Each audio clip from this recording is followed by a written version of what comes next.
बच्चों।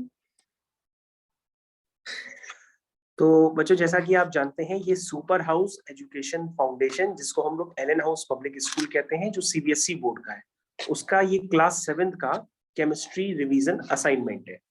और हमारे साथ यहाँ पर काफी बच्चे बैठे हैं, तो जो धीरे धीरे होगा उसको हम लोग डिस्कस करते चले जाते हैं। तो बच्चों सबसे पहले यहाँ पर कुछ क्वेश्चंस हैं, उन क्वेश्चंस में baking soda, washing soda, vinegar, इन सब का जिक्र किया जा रहा है। तो बच्चों सबसे पहले मैं आपसे पूछना चाहूंगा, क्योंकि मैंने आपको काफी बार बताया है, जरा आप हमको एक बार सोच के बताइए कि बेकिंग सोडा का फॉर्मूला क्या होता है। बेकिंग सोडा का फॉर्मूला क्या होता है? तो बेकिंग सोडा का फॉर्मूला, जैसा कि दूसरे बच्चों ने कहा है कि उनका टेस्ट पेपर बिल्कुल अच्छे से प्रिपेयर है, तो बेटा बेकिंग सोडा का फॉर्मूला क्या होता है? तो बिल्कुल ये लोग प्रिपेयर करके नहीं बैठे हैं। तो बेकिंग सोडा का फॉर्मूला होता है NaHCO3। NaHCO3 NaHCO3 का मतलब होता है सोडियम बाई कार्बोनेट। क्या नाम होता है बच्चों? Sodium by carbonate. ठीक है बच्चों, अब तो याद रहेगा। और बच्चों इसमें वॉशिंग सोडा का भी जिक्र किया गया है। तो वॉशिंग सोडा जो होता है बच्चों, उसका फॉर्मूला होता है Na2CO3। इसका नाम होता है बच्चों सोडियम कार्बोनेट। क्या कहते हैं इसको? Sodium carbonate. मेरे ख्याल से बच्चों अब आपको याद रहेगा, क्योंकि क्वेश्चंस देख करके जो जो यूज होना है वो मैं आपको पहले बता दे रहा हूँ। इसके अलावा बच्चों अभी आप एक रिसेंट क्वेश्चन देखेंगे, ये वाला क्वेश्चन नंबर 8। इसमें लिखा है which of the following correct representation the electronic configuration of magnesium atom. क्या बच्चों आपको क्वेश्चन दिखाई दे रहा? ये जो मैं आपको ब्लिंक कर रहा हूँ, ध्यान से देखिए। तो बच्चों आपको मैग्नीशियम एटम का कॉन्फ़िगरेशन बताना है। तो बच्चों मैग्नीशियम एटम का कॉन्फ़िगरेशन बताने के लिए पहले तो आपको एटॉमिक नंबर वाइज पता होगा एलिमेंट्स का एटॉमिक नंबर क्या होता है। तो बच्चों याद है, सबसे पहले आता है hydrogen, helium, lithium, beryllium, boron, carbon, nitrogen, oxygen, fluorine, neon. तो बच्चों ये 10 तक हो गया एटॉमिक नंबर। 10 के बाद क्या होगा? नियॉन के बाद होता है सोडियम, मैग्नीशियम। तो बच्चों ये मैग्नीशियम आ गया, यानी कि ये मैग्नीशियम का एटॉमिक नंबर कितना हुआ बच्चों? मैग्नीशियम का एटॉमिक नंबर हुआ 12। तो 12 को बच्चों कैसे लिखेंगे इलेक्ट्रॉनिक कॉन्फ़िगरेशन में? पहली शेल में 2 इलेक्ट्रॉन आते हैं, दूसरी शेल में 8 इलेक्ट्रॉन होते हैं, 8 से ज्यादा आते नहीं है। तो 2 और 8 कितना हो गया? 10 हो गया। लेकिन आपको 2 इलेक्ट्रॉन और भरने हैं, तो थर्ड शेल आप यूज कर लेंगे। यानी कि मैग्नीशियम का जो इलेक्ट्रॉनिक कॉन्फ़िगरेशन है वो क्या है? 2,8,2। लेकिन बच्चों अगर आपसे यही चीज पूछी जाए जिसे मैग्नीशियम के बाद है, तो मैग्नीशियम के बाद क्या आता है बच्चों? मैग्नीशियम के बाद बच्चों का प्रिपेयर नहीं है, मैग्नीशियम के बाद आता है एल्यूमिनियम। तो एल्यूमिनियम का एटॉमिक नंबर होता है 13। 13 को आप लिखेंगे 2,8,3। एल्यूमिनियम के बाद क्या आता है बच्चों? सिलिकॉन आता है। तो सिलिकॉन का भी आप लिखना चाहें तो सिलिकॉन का भी आप लिख सकते हैं 2,8,4। तो बच्चों आपसे कॉन्फ़िगरेशन तो किसी का भी पूछा जा सकता है। लेट से आपसे कैल्शियम का भी पूछा जा सकता है बच्चों। तो मैं आपको कैल्शियम का बताता हूँ। कैल्शियम का एटॉमिक नंबर जो होता है वो 20 होता है। इसका कॉन्फ़िगरेशन होगा 2,8,8। अब बच्चों अगर आप इलेक्ट्रॉन गिनेंगे तो 8 + 8 हो गया 16, 16 + 2 हो गया 18, और आपको 20 भरने हैं, तो 2 इलेक्ट्रॉन यहां पर चले जाएंगे।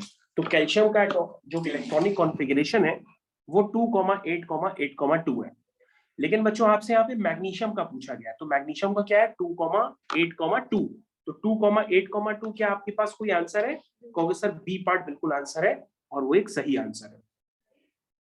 तो बच्चों आपको एग्जाम में पहले वो क्वेश्चंस ढूंढने हैं जो जल्दी से जल्दी आपसे पहले हो जाए।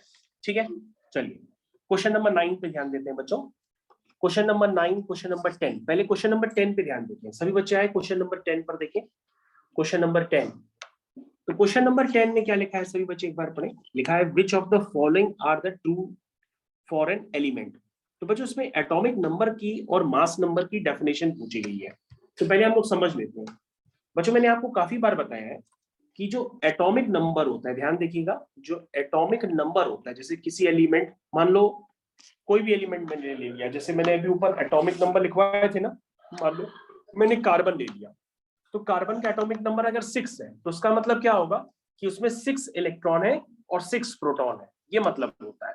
तो बच्चों जो एलिमेंट का एटॉमिक नंबर होता है वही होता है नंबर ऑफ इलेक्ट्रॉन्स, और वही होता है नंबर ऑफ प्रोटॉन्स। क्या होता है? प्रोटॉन्स। सब बच्चे ध्यान से यहाँ पे, जो एटॉमिक नंबर इंडिकेट करता है उतने ही नंबर ऑफ इलेक्ट्रॉन होते हैं उसमें, उतने ही नंबर ऑफ प्रोटॉन होते हैं। क्या सबको याद रहेगा? इसके अलावा बच्चों एक वर्ड होता है जिसको हम लोग मास नंबर या एटॉमिक मास कहते हैं। तो बच्चों जो मास नंबर वो होता है number of protons plus number of neutrons. किसके इक्वल होता है? Number of protons plus number of neutrons. तो बच्चों अगर आप बिल्कुल नहीं जानते हैं तो अभी आप बिल्कुल लर्न कर लीजिए कि एटॉमिक नंबर जो होता है उतना ही नंबर ऑफ इलेक्ट्रॉन्स होते हैं, उतने ही नंबर ऑफ प्रोटॉन्स होते हैं, और जो मास नंबर होता है उतने number of protons plus number of neutrons के इक्वल होता है। तो बच्चों याद रखिएगा कि mass number is equal to number of protons plus number of neutrons. लेकिन बच्चों अगर आपने अभी तक इलेक्ट्रॉन, प्रोटॉन और न्यूट्रॉन भी नहीं देखे तो मैं आपको एक छोटा सा रिव्यू देता हूं, उससे आपको समझ में आ जाएगा। जरा शॉर्ट में एक रिव्यू आप समझ लीजिए। तो बच्चों सबसे पहले क्या होता है? न्यूक्लियस होता है। उसके बाद क्या होती है? शेल्स होती है। तो आपको शेल्स समझ में आ रही है? जैसे मान लो हमको मैग्नीशियम का शो करना है, तो मैग्नीशियम का हम कैसे शो करेंगे बच्चों?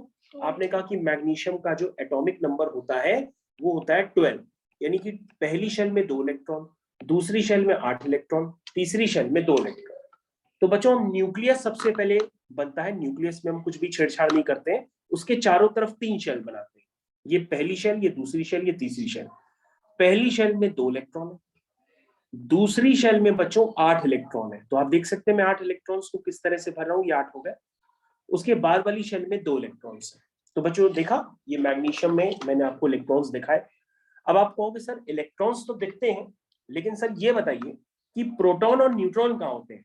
तो बच्चों याद रखना होगा कि प्रोटॉन और न्यूट्रॉन जो होते हैं वो न्यूक्लियस के अंदर होते हैं, और इलेक्ट्रॉन्स कहाँ होते हैं? न्यूक्लियस के बाहर घूमते रहते हैं, रिवॉल्व करते रहते हैं अराउंड द न्यूक्लियस। समझ में है? क्या बच्चों समझ में आया कि कहां पर होते हैं प्रोटॉन और न्यूट्रॉन्स? वो होते हैं न्यूक्लियस में। कहां होते हैं? न्यूक्लियस में। तो बच्चों आपको अगर बिल्कुल नहीं पता तो मैंने अभी आपको शो किया कि न्यूक्लियस में होते हैं प्रोटॉन और न्यूट्रॉन, और न्यूक्लियस में ही उस एटम का मास होता है, क्योंकि मास नंबर जो होता है वो प्रोटॉन और न्यूट्रॉन्स के सम के इक्वल होता है, और एटॉमिक नंबर जो होता है वो रिप्रेजेंट करता है नंबर ऑफ इलेक्ट्रॉन्स को और उतने ही नंबर ऑफ प्रोटॉन्स को। आई होप आप लोगों को कुछ तो बच्चों समझ में आ गया होगा।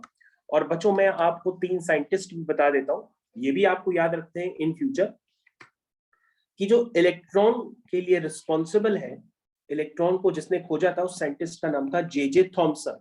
क्या नाम था? J Thomson. प्रोटॉन जिसने खोजा था उसका नाम है ई गोल्डस्टीन। क्या है? ई गोल्डस्टीन। और न्यूट्रॉन जिसने खोजा था उस साइंटिस्ट का नाम है जेम्स चैडविक। क्या नाम है बच्चों? James Chadwick. तो बच्चों अगर आप याद रख सके तो मौके पे ये भी बात आप याद रख सकते हैं कि इलेक्ट्रॉन को खोजने वाले आदमी का नाम है जे थॉमसन, प्रोटॉन को डिस्कवर वाले का नाम है ई गोल्डस्टीन, न्यूट्रॉन को जेम्स चैडविक। क्या सबको समझ में आ गया? ये इलेक्ट्रॉन, प्रोटॉन, न्यूट्रॉन किसने खोजा था? हो सकता है बच्चों आप मन में ये भी पूछो कि सर ये बताइए न्यूक्लियस किसने खोजा था? तो न्यूक्लियस भी हम आपको बता देते हैं। न्यूक्लियस खोजने वाले आदमी का नाम है रदरफोर्ड। क्या नाम है? रदरफोर्ड। नाम सुन के ऐसे लग रहा है जैसे पापा एक नई गाड़ी लाए हैं जिसका नाम है रदरफोर्ड, लेकिन बच्चों ये एक साइंटिस्ट का नाम है जिसने न्यूक्लियस खोजा था। न्यूक्लियस खोजने वाले आदमी का नाम है रदरफोर्ड। ठीक है। अब बच्चों यहाँ पर फिर से हमारे पास क्वेश्चन दिख गए हैं तो मैं रुक नहीं पा रहा हूँ, क्वेश्चन करता चला जा रहा हूँ। क्वेश्चन 17 में क्या लिखा है? Which of the following symbols of the elements are incorrect, give their correct symbols. तो बच्चों देखते ही आप खुश हो जाएंगे, मैं स्क्रीन बड़ा कर दे रहा हूं। तो बच्चों यहाँ पे कोबाल्ट लिखा है, कोबाल्ट का ये सिंबल गलत है। कोबाल्ट का ये सिंबल गलत है क्योंकि ये सिंबल तो कार्बन मोनोऑक्साइड का होता है। तो कोबाल्ट का सही सिंबल क्या है? Capital C small. This is a right symbol of क्या? कोबाल्ट। बेटा अगर कार्बन का सिंबल देखते हैं तो कार्बन का सिंबल स्मॉल सी नहीं होता। ये क्या है? Small C. स्मॉल सी नहीं होता, कार्बन का सिंबल होता है कैपिटल सी। और बच्चों मैंने आपको बताया था कि कार्बन अपने 2 फॉर्म में एग्जिस्ट करता है, उसे हम कार्बन के एलोट्रोप्स भी कहते हैं। तो कार्बन के 2 एलोट्रोप्स होते हैं, एक होता है हीरा जिसको आप कहते हैं डायमंड, और एक होता है ग्रेफाइट। क्या होता है? ग्रेफाइट। तो डायमंड और ग्रेफाइट ये कार्बन के 2 एलोट्रोप्स भी होते हैं। कार्बन क्या होता है बच्चों? नॉन मेटल होता है। नॉन मेटल क्या होते हैं? Poor conductor of heat and electricity होते हैं। क्योंकि नॉन मेटल थोड़ा ना करते हैं, वो तो मेटल होते हैं good conductor of heat and electricity. तो बच्चों ये एक्सेप्शन भी होता है कि कार्बन नॉन मेटल है तो उसके एलोट्रोप्स भी नॉन मेटल होंगे, लेकिन ये नॉन मेटल होते हुए भी good conductor of heat and electricity है। तो ग्रेफाइट क्या है? Good conductor of heat and electricity. और ग्रेफाइट कहां पे यूज होता है बच्चों? पेंसिल की लीड में भी यूज होता है। तो बच्चों यहाँ पे ये भी आप पॉइंट ऐड कर सकते हैं, it is good conductor of heat and electricity. ठीक है ना? तो मैं ये पॉइंट लिख देता हूं, good conductor of heat and electricity. तो बच्चों ये नॉन मेटल है, उसके अलावा भी ये मेटल जैसा ही काम करता है, तो आप इसको याद रखिएगा। बच्चों एल्यूमिनियम का सिंबल फिर से गलत है, इसको मैं रॉन्ग कर देता हूं, और एल्यूमिनियम का सही सिंबल होता है स्मॉल है। ठीक है बच्चों, हीलियम का बिल्कुल सिंबल सही है, उसमें कोई भी करेक्शन नहीं है। तो हीलियम का सिंबल He होता है। सोडियम का सिंबल बच्चों बिल्कुल भी गलत है ये, तो सोडियम का सिंबल होता है Na। और सोडियम का एटॉमिक नंबर जानना चाहे तो वो 11 होता है, और उसका इलेक्ट्रॉनिक कॉन्फ़िगरेशन होता है 2,8,1। तो बच्चों ये देखो कितनी जल्दी से क्वेश्चन हो सकते हैं, और आपने कितनी जल्दी से कर दिए, है ना? चलिए उसके बाद बच्चों क्वेश्चन नंबर 16 फिर से दिख रहा है, तो हम लोग कर ही लेते हैं उसको। लिखा है right the molecular formula for the following compounds. सबसे पहले है कॉपर ब्रोमाइड। आइए बच्चों कॉपर ब्रोमाइड देख लेते हैं। तो बच्चों आप लोग रेडी है कॉपर ब्रोमाइड के लिए? सबसे पहले देखिए बच्चों ये कॉपर है, और ब्रोमाइड मतलब ये ब्रोमीन है। देखो बच्चों कॉपर के ब्रैकेट में 2 लिखा है, 2 का मतलब उसकी ऑक्सीडेशन स्टेट है। और बच्चों ब्रोमीन की, क्लोरीन की, फ्लोरीन की मैंने बताया था ऑक्सीडेशन स्टेट -1 होती है, या वैलेंसी -1 होती है। याद है ना, मैंने आपको बताया था फिर कल बाहर आई आंटी। तो फिर कल बाहर आई आंटी में फ्लोरीन, क्लोरीन, ब्रोमीन, आयोडीन, इन सब की क्या होती है? -1। तो कैसे बताया था बच्चों? 2 इधर जाता है, 1 इधर जाएगा, तो ये हो जाएगा Cu1Br2, यानी कि Cu Br2। ये हो गया बच्चों कॉपर ब्रोमाइड का फॉर्मूला। उसके बाद बच्चों एल्यूमिनियम नाइट्रेट लिखना है। तो बच्चों ये हो गया एल्यूमिनियम, ये हो गया बच्चों नाइट्रेट। तो बच्चों एल्यूमिनियम की होती है 3 और नाइट्रेट की होती है 1।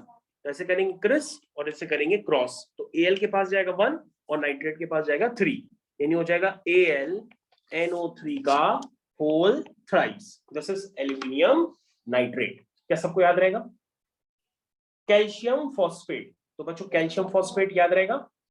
फॉस्फेट बच्चों स्वराज इंडिया में ऑलरेडी पूछा गया था, बच्चे उसको गलत करके आए हैं। आज हम बच्चों से पूछते हैं, सही बता पा रहे हैं?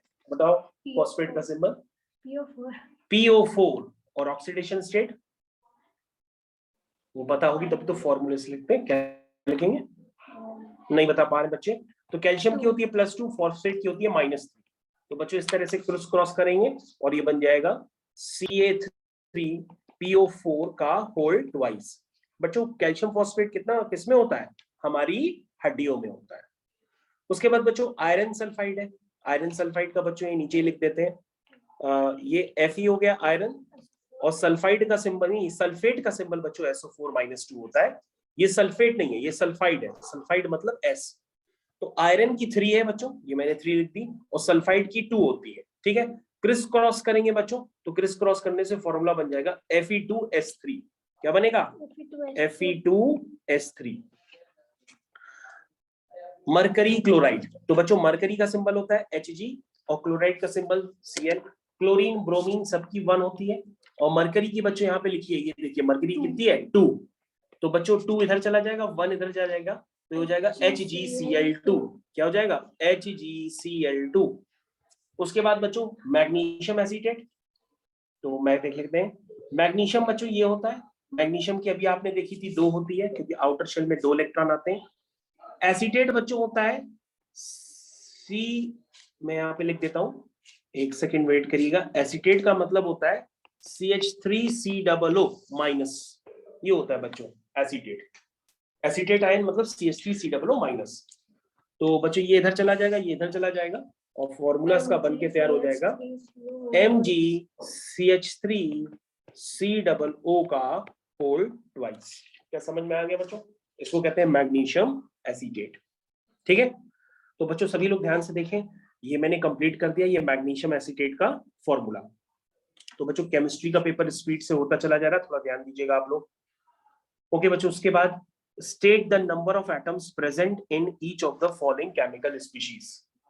तो बच्चों इसमें नंबर ऑफ एटम्स कितने हैं? अगर आपको फॉर्मूला नहीं समझ में आ रहा तो मैं लिख के बताता हूँ, ये लिखा है। तो उसमें नंबर ऑफ एटम्स किसमें कितने हैं? तो कहोगे सर एक एटम कार्बन का है और 3 एटम ऑक्सीजन के हैं, यानी टोटल नंबर ऑफ एटम्स कितने हुए? 4। 3 + 1 4। नहीं समझ में आया तो बच्चों हम लिख देते हैं। इसका मतलब है बच्चों 1 atom of carbon plus 3 atom of oxygen, तो टोटल कितने हुए? 4 एटम्स। नहीं समझ में आया? उसके बाद बच्चों ये देखो क्या लिखा है, ये लिखा है पी क्यू। ये अजीब सही है, कैसा फॉर्मूला होता है? तो हमने देखा ही नहीं, पी क्यू कोई फॉर्मूला होता है? चलो मेरे ख्याल से बच्चों ये क्यू नहीं है, ये ओ है, ये गलती से लिख दिया गया होगा। कोई बात नहीं, मैं इसको करेक्शन कर देता हूँ। जो भी स्कूल का टीचर देख रहा होगा उसको करेक्ट खुद कर लेगा। PO4 - 3, अभी बच्चों हमने बताया था ना PO4 - 3, तो आप -3 लिखिए, मैं छोटा कर देता हूँ, आपको समझ में आएगा। PO4 - 3 दिख रहा है? ठीक है। तो बच्चों ये क्या है? फॉस्फेट, अभी बताया था ना। तो उसमें क्या है बच्चों, जल्दी से लिखवाइए हमको। 1 atom of phosphorus, P for phosphorus, plus ये क्या है? 4 atom of oxygen. 4 atom of oxygen. Total कितने हुए बच्चों? 5 एटम। कितने हुए? 5 एटम्स। ठीक, किसके? ठीक है। उसके बाद क्या है? P2O5। P2O5 बच्चों ये तो वही है जो आपके स्कूल के एग्जाम्स में आया था, फॉस्फोरस पेंटाऑक्साइड। तो बच्चों P2O5 का तो नाम बहुत दूर दूर तक फेमस हो चुका है। इसमें है 2 atom of phosphorus plus 5 atom of oxygen.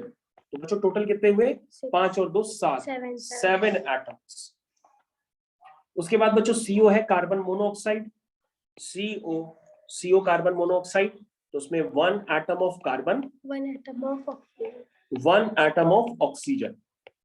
तो बच्चों कितना हुआ ये? 2 एटम्स। मेरे ख्याल से यहाँ पे जो बच्ची बैठे हैं उन बच्चों को समझ में आ रहा है बेटा? समझ में आ रहा है? ये हो गया। तो बच्चे एक बार सिंबल फिर से देख लेते हैं। इसका नाम है कार्बोनेट, फिर है फॉस्फेट, फिर है फॉस्फोरस पेंटाऑक्साइड, फिर है कार्बन मोनोऑक्साइड। बच्चों अगर आपको ऐड करना है तो अपनी तरफ से आप ई पार्ट भी ऐड कर सकते हो और वहां पे लिख देना CO2। CO2 क्या होता है? Carbon dioxide. तो इसमें क्या होगा? 1 atom of carbon plus 2 atom of oxygen. क्या समझ में आया? तो बच्चे कितने एटम हुए? 3 एटम्स। मेरे ख्याल से सभी बच्चों को समझ में आ गया। ठीक है बच्चों, तो मेरे ख्याल से सबको आ गया। चलिए, तो मेरे ख्याल से यहाँ पर अगर सबको समझ में आ गया है तो हम लोग आगे कंटिन्यू करते हैं। काफी सारे क्वेश्चंस यहाँ पर हो गए हैं, तो ठीक है बच्चों, एक क्वेश्चन हम लोग यहाँ पे कर लेते हैं। Question number 9। क्वेश्चन नंबर 9 सभी बच्चे ध्यान से देखिए क्या लिखा है। लिखा है the number of electrons in the element X is 50। तो बच्चों यहाँ पे इलेक्ट्रॉन्स हमको कितने दिए? ध्यान से देखिए, इलेक्ट्रॉन्स है हमारे पास 50 and the number of neutrons is 16। Neutrons कितने हैं? 16। कह रहा विच of the following is correct representation of the element. Okay बच्चों कोई भी अगर हम एलिमेंट रिप्रेजेंट करते हैं, इधर ध्यान दीजिएगा सभी बच्चों, कोई भी एलिमेंट अगर हम रिप्रेजेंट करते हैं तो हमें उसमें क्या क्या शो करना पड़ता है? एटॉमिक नंबर और मास नंबर। तो तुम कहोगे सर इसका इलेक्ट्रॉन 15 है, और सर आपने बताया था जितना इलेक्ट्रॉन होता है उतना ही एटॉमिक नंबर होता है। तो सर एटॉमिक नंबर कितना हो गया इसका? एटॉमिक नंबर हो गया सर 50। ठीक है सर। और आपने बताया कि जितना एटॉमिक नंबर होता है वही रिप्रेजेंट करता है इलेक्ट्रॉन को, और वही क्या रिप्रेजेंट करता है? प्रोटॉन। और सर अगर आपको मास नंबर निकालना हो तो वो होता है प्रोटॉन प्लस न्यूट्रॉन। तो सर प्रोटॉन कितने हैं? 15 और न्यूट्रॉन कितने हैं? 16। तो ये हो गया 31। तो बच्चों अगर हम कोई भी एलिमेंट रिप्रेजेंट करते हैं तो रिप्रेजेंट करने के लिए हमें उसका मास नंबर पता होना चाहिए और उसका एटॉमिक नंबर पता होना चाहिए। तो बच्चों एटॉमिक नंबर कितना है? वो इलेक्ट्रॉन के बराबर है, यानी कि 15, और मास नंबर कितना है? 31। तो बच्चों ये रिप्रेजेंटेशन होता है, याद रखिएगा, यहां पर होता है एटॉमिक नंबर और यहां पर होता है मास नंबर। तो बच्चों सही रिप्रेजेंटेशन यानी सही आंसर इसका कौन सा हो गया? ए पार्ट हो गया। समझ में आया? तो बच्चों मैंने आपको मास नंबर और ये सारे वर्ड्स बताए थे, तो आपको समझ में होपफुली आ गया होगा। तो बच्चों आपके सामने है क्वेश्चन नंबर 20। देखिए क्वेश्चन नंबर 20 में क्या है। क्वेश्चन नंबर 20 में गिवन है आपको वर्ड इक्वेशन भी लिखनी है और बैलेंसिंग भी करनी है। तो पहले सबसे पहले बच्चों हम लोग इक्वेशन वाइज करते हैं। चलिए सबसे पहले लिखा है आयरन प्लस सल्फर और यहाँ पे लिखा है FeS। तो बच्चों इसको हम लोग क्या कहते हैं, आयरन। लेकिन एक बच्चे जो थे उनको याद नहीं आया था, तो वो हिंदी मीडियम के थे या उनको हिंदी में याद आ रहा था, तो ऐसे वो लोहा लिख के आ गए थे। तो बच्चों इस तरह से लोहा वहां नहीं लिखना होता है। ये सिंबल होता है आयरन का। इसका सिंबल होता है आयरन का। ये सिंबल होता है सल्फर का। और बच्चों अभी भी मैं श्योर हूँ कि कई सारे बच्चे इसका नाम नहीं बता पाएंगे। क्या है, आयरन सल्फर। क्या नाम है? Iron sulphur. आयरन सल्फर नहीं, पूरा नाम बताओ फिर से। Iron sulphur. देखो बच्चों अभी भी देखा बच्चे इसका नाम नहीं बता रहे, इसका नाम बता रहे आयरन सल्फर। ये आयरन सल्फर नहीं है। अगर बच्चों आप इसको आयरन सल्फर बोलेंगे तो उसको कैसे बोलेंगे? इसको बोलेंगे कार्बन ऑक्सीजन। ये कार्बन ऑक्सीजन है क्या? कहोगे सर नहीं, ये कार्बन डाइऑक्साइड है। तो इसका नाम बच्चों मैंने अभी आपको बताया था, इसका नाम होता है आयरन सल्फाइड। भाई Fe होता है, सल्फर होता है। Fe की 2 होगी, सल्फाइड की -2 होगी। ये 2 से 2 कैंसिल हो जाता है और ये FeS बन जाता है। तो FeS का नाम होता है आयरन सल्फाइड।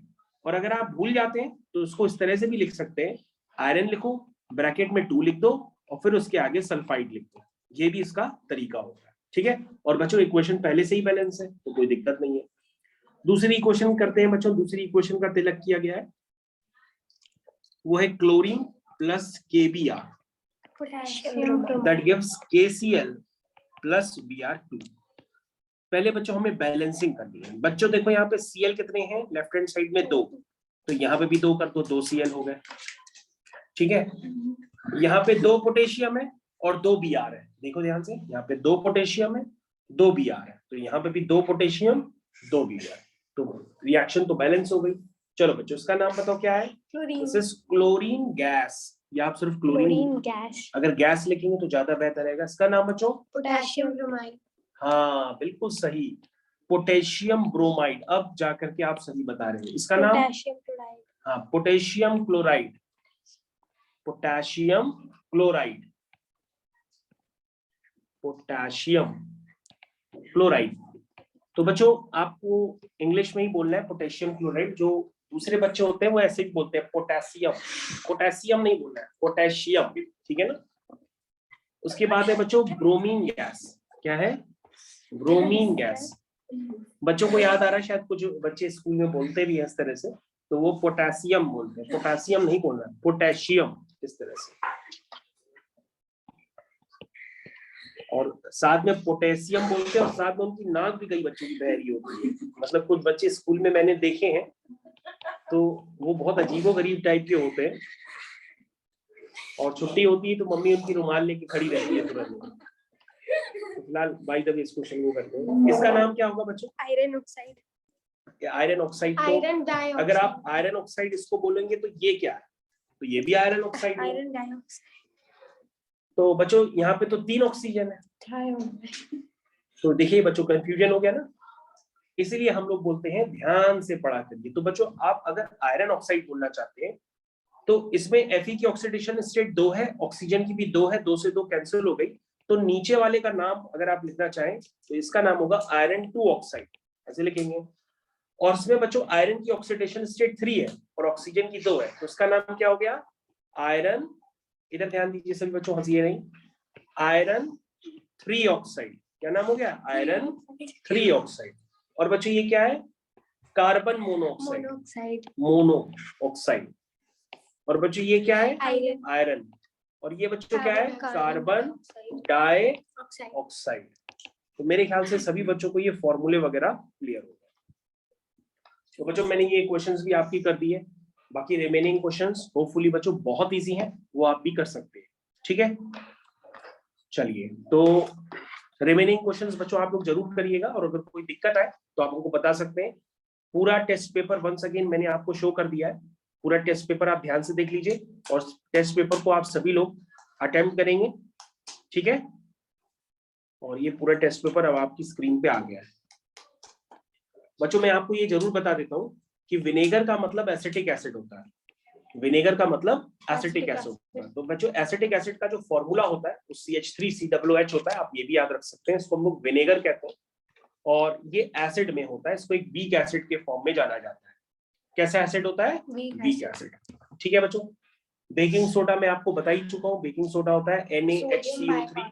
यस बेटा, तो बच्चों बाकी आप क्वेश्चंस कर सकते हैं, ठीक है, ओके। तो बच्चों यहाँ पे हम लोग क्लास को ओवर करते हैं। Thank you sir.